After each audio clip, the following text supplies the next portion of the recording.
Welcome back. All right, so coming out of last night's game where the Canucks may have had the worst defensive effort showing this year in the National Hockey League, I wanted to talk about three teams that you could make an argument have the worst defenses in the NHL this year. Now, they're in completely different places, which I think makes for a more interesting video. Thus the Anaheim garb. Anaheim's in a rebuild. This is how it's supposed to be. Somewhere there are people in charge of things in Anaheim who are perfectly fine with how things are going because this is the pain you go through with the idea of gain later. The idea that maybe you do get to draft Connor Bedard and add him to a very good, talented forward group. But the defensive side of it's been rough. They're allowing the most goals per game at 4.07 goals against per game. Their penalty kill at 71.4% is not great, and that's been a part of the problem. And when you're looking at defense, penalty killing is important, right? Another thing I wanted to look at was like who's that big number three center that these guys are going to have? Who's this big shutdown forward? And in both Anaheim and Columbus's cases, I had a hard time. With Columbus, I thought, well, maybe Cole Sillinger can eventually become that guy for them. Pettersson has definitely shown that promise with Vancouver. With Anaheim, I don't think we know yet. I don't think we know yet who that guy is going to be who shuts down other teams. And that's an important part defensively for things.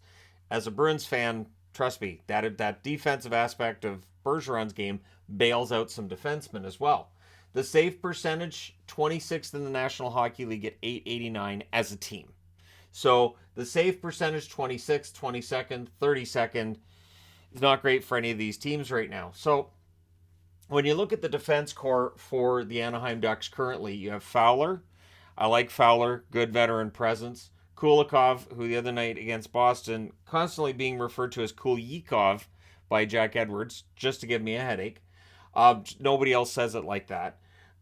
So you have Benoit as well. Benoit's been good, a good physical presence too. Klingberg, obviously a rental at the deadline is likely for Klingberg.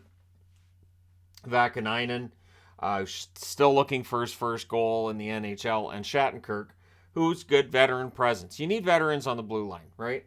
Is there a shutdown defenseman there? That's where the question comes up. And it's one thing I thought looking at these teams was, Columbus has some shutdown potential with a guy like Gavrikov, but in general, these teams are lacking that defensive defenseman who can really shut things down, like a Jacob Slavin, for instance, like a Siegenthaler, like what Marino was doing as well for New Jersey early in the season. Then when you look at the depth side of things, you've got Colton White, you've got Nathan Beaulieu, you've got Del Zotto, and you've got Ulevy's in their system. I had to put Ulevy on the board because it's easy to forget. He's in Anaheim's system now. And of course, Drysdale, currently on injured reserve. Drysdale's a big part of the future on the blue line. And the future looks pretty bright. Mintyukov and Zellweger are both seen as potential top 2/top 4 defensemen in the NHL. So for Anaheim, it's bad now. It's going to get better later. Overall, would I say they're the worst defensive team? Probably, but the goaltending from Gibson and Stolars has been decent. Dostal, when he went in there, looks good, so the future's bright in that as well. Their goals against above expected at 5-on-5 is 3.61. Overall, in all situations, 10.25, which is the lowest number on the board. Meaning that in these high danger chances they put themselves into, their goaltending's all right. It bails them out. It does.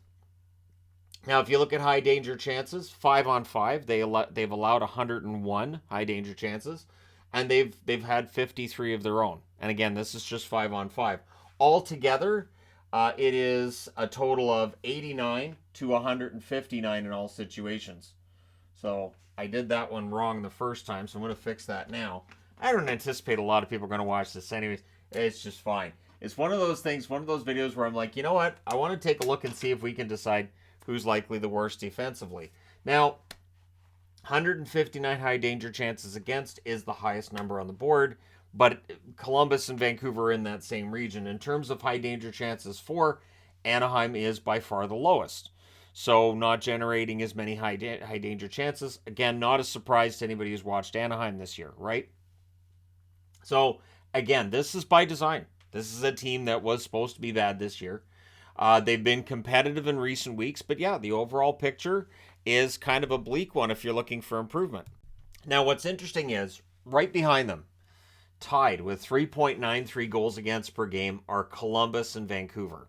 So both of them having a similar experience. Notice that none of these teams are anywhere near a playoff spot right now. This is not really a surprise. The reason that Vancouver stays within shouting distance is because at times they outscore their problems. And they have not had a problem getting goals. It's been a problem keeping the puck out of their net. But back to Columbus, their penalty kill, 75%, is not great, but it's the best number on the board, to be honest. Their save percentage, 893, that's 22nd overall, but that's the best number on the board, which may be a bit of a surprise, but when you look at Korpisalo's numbers, I think that's pulling everything up. Then you look at their blue line. Right now it's Peak, Bjork, Bernie, Goodbranson, Bayreuther, and Boquist. Now, Boquist is one that stands out to me that I like the defenseman, but he has not had a great year this year. He's very up and down, very inconsistent. He's young. Some defensemen takes a little longer to get that consistency. I do like Peak. I think Bjork's been kind of a nice find for them. I've been okay with Bernie.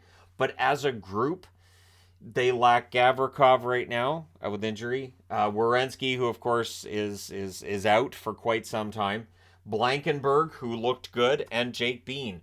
That is top four defensemen that are out of the lineup right now for Columbus. So for Columbus's numbers to be bad, there's a really good built-in excuse that a lot of their best guys are out of the lineup, although Gavrikov played very recently. Werenski being out, Blankenberg being out, Bean being out. I think this is all negatively impacted the number for Columbus. The good news is if you're looking for prospects who may very well be good NHL defensemen, you've got Jiricek, who looks like a keeper. Kuhlmans does as well.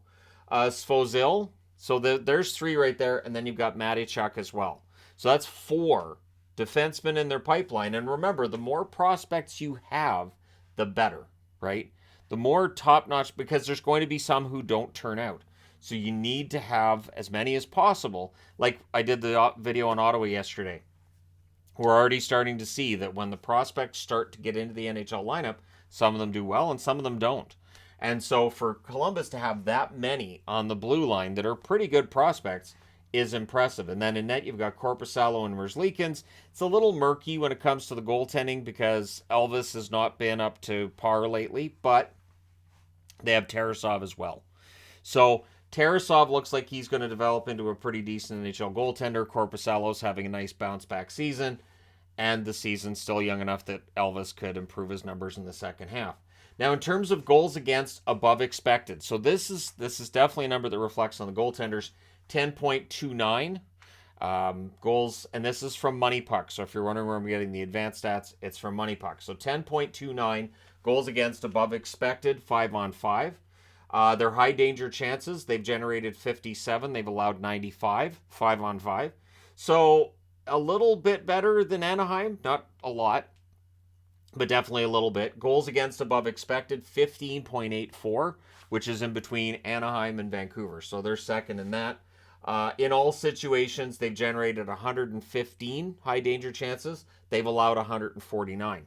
So none of these teams have generated as many high danger chances as they've allowed. I think that we all know this. But again, with Anaheim, rebuild. With Columbus, a lot of injuries, a lot of problems when it comes to just getting off to that rough start and then trying to recover from it. So if you're looking at a team on this board that you can say, you know what, we can give them a mulligan on this season, it's Columbus. I almost said Mullivan, which was the name of a rabbit that my wife had. We've got so many rabbits and cats. I'm surprised I don't just randomly throw out cat and rabbit names randomly during videos. Maybe I should start, and then we could have like a scavenger hunt. Which name did I use in this video? Anyways, back to the topic of this video. And yeah, for Columbus, I think they have that built-in excuse. They get the mulligan, nailed it. Only the second try. And they I think are the one that should be better next year. The problem, of course, is if you're a Columbus fan, you're listening to that and saying, I've heard that one before. Which, yeah, I get it. I get it. Because we get to the Canucks, right? 3.93 goals against per game. Their penalty kill, a woeful 67.8%. Last night when they allowed 2 goals on 5 power play, or 3 goals on 5, no, 2 on 5 power play opportunities. Got to keep the mediocrity straight here. And I said, that's right in line with their normal number. It wasn't facetious. It's true. For them to be 60% on the penalty kill last night, well, their average is 67.8, so they're just a little bit below average. It's just not good enough, which reflects on the defense and on the goaltending. The team's save percentage, 879, is 32nd in the NHL. Now, there are built-in excuses if you're a Canuck fan as well. There absolutely are, and there are excuses that Patrick Allvin can throw out there. Namely, Demko falls off huge this year and then gets hurt. So Demko gets off to a miserable start to the season, and then he's injured. The Canucks are left with Spencer Martin, a goaltender that has never been a regular at the NHL level until this season, and Colin Delia, guy who's had his cups of coffee in the NHL. I've talked about how I think Delia at least deserves a run as a backup goaltender in the NHL, but neither of these guys are built to be starters. So that's there, right? That's there. And for Martin last night in that embarrassing loss against Pittsburgh, it wasn't on Martin. Martin played well. So when we look at the blue line depth, you've got Quinn Hughes, and then you've got a lot of uncertainty. You've got Ethan Bear, who's a restricted free agent this summer, and whether or not they keep him, we'll see. Ekman Larson, that contract, bit of a problem. Myers, contract, bit of a problem. Something that we don't see when we look at Anaheim and Columbus. And it's not like I'm picking on the Canucks. You look at this blue line for Columbus. Werenski's got an expensive contract, but again, it's Werenski, and he's their best defenseman, and they basically banked on him.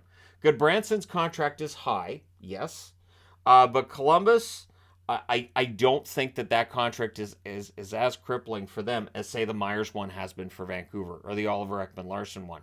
In the event that that a buyout had to take place, I think it's a bit easier for Columbus than it would have been if Vancouver tried buying out Myers like 3 years ago. There is a very real possibility Myers gets bought out this summer, which would free up some money, but then it leaves him with a cap penalty for 2 years. So then that cap penalty extends beyond when that contract would have expired. It's not a perfect situation. Then you've got Dermott. I think Travis Dermott's been good since finally making his debut from concussion. And Myers. Myers is on here twice, so I need to fix that. Give me 2 seconds. I didn't even have to look it up. That's supposed to be Luke Shen. So, yeah, Shen, of course, is likely to be rented out at the deadline, and he's been one of their more effective defensemen. He has. I mean, does he have his errors here and there? Yes. And then once Shen's gone, that would put Stillman back into the regular rotation, and we all have feelings on how the depth guys have done. There's Burrows. Burrows has a lot of heart. Kyle Burrows has a ton of heart. He can drop the gloves, and I'm more comfortable with him in this position as a depth defenseman. There's Wolanin, who I still don't understand why he's ended up in Abbotsford. I don't understand why he didn't make the Canucks out of camp, because I thought he was one of their 6 best defensemen. And then we can discuss whether that's damning of their depth, of their defense, or it's a compliment to Wolanin that he probably should have been there. Rathbone, there's been discussions about Rathbone over the last couple of years. He did not look as good in his call-up this year as I think people had hoped. I haven't heard as much about Rathbone lately. Then you've got Juleson, and you've got Pullman. And of course, Pullman on long-term injured reserve. There's been debate about how long he's going to be out and all that fun stuff, right? And then for prospects, you have the other Elias Pettersson, who's trending in the right direction, and Yermo is still considered to be a decent prospect, but they don't have a Yurchek, they don't have a Mintyukov, they don't have a Zellweger, they don't have a Coolmans, they don't have somebody of that same stature. So while I like the idea of there being 2 Elias Petterssons in the Canucks lineup, or I guess they pronounce them. Anyways, at any rate, having 2 Petterssons in the lineup, while it would drive the announcers nuts, if he's going to be a good one, great. But there is a lack of that big prospect. So I do like Quinn Hughes quite a bit. I think Quinn Hughes is underrated overall. But Quinn Hughes needs his Mark Methot, and I'm not sure that we have that defenseman for him. The one that can play so well defensively as a shutdown defenseman that Hughes can go out there and just be as creative as he wants, not worry about the defensive aspect because he's got somebody covering for him. And for really, really good offensive defensemen, it is a really smart idea to have that defensive defenseman that can play with them. Then in net, you've got, as I mentioned, Martin and Delia, and you've got Demko, who is, of course, currently on long-term injured reserve. And with Demko, when he comes back, what are they going to get? Now, in terms of goals against above expected, at 5-on-5, it's 6.92, which is lower than it is for Columbus. In all situations, it's 19.91. That suddenly rises to the highest number. And that would likely be related to the penalty killing number being so low. Your best penalty killer is often your goaltender. So when your penalty kill is not functioning very well, the goaltender can be part of that equation.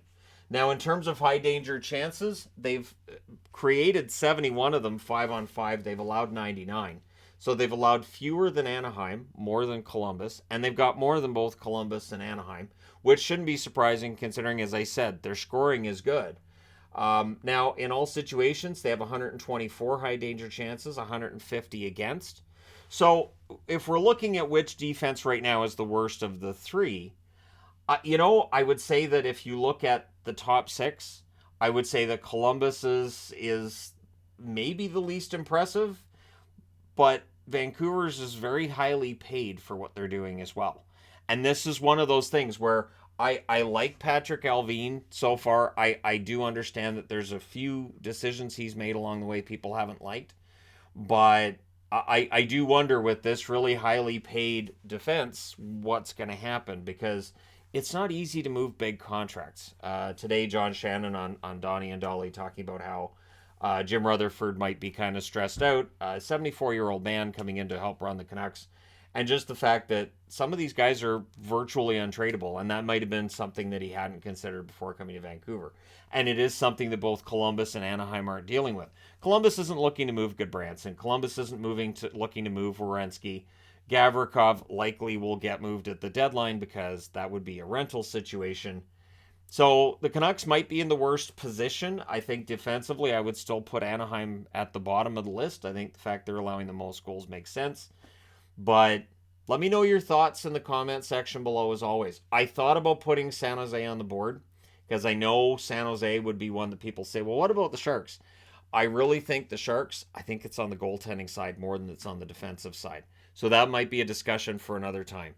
But let me know your thoughts in the comment section below as always. Don't forget to hit like and subscribe if you're browsing your way through, you just happened upon this video. Thank you guys so much for all your support. I will talk to you again soon.